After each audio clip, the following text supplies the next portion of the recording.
bagi membina sebuah perpaduan kaum dan menjamin keharmonian masyarakat, pada 31 Ogos 1970, kerajaan telah memperkenalkan rukun negara sebagai aku janji dan ikrar seorang warga Malaysia.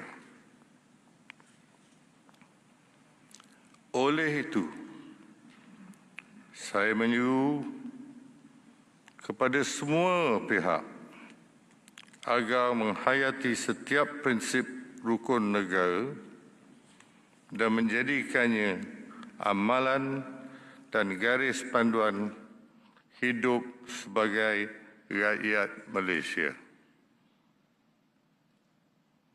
Malah, sejak di belakang ni, sekolah lagi, semua pelajar telah dididik untuk membaca ikrar rukun negara ini. Oleh yang demikian, jika ada mana-mana rakyat Malaysia yang tidak mahu mengikut prinsip rukun negara,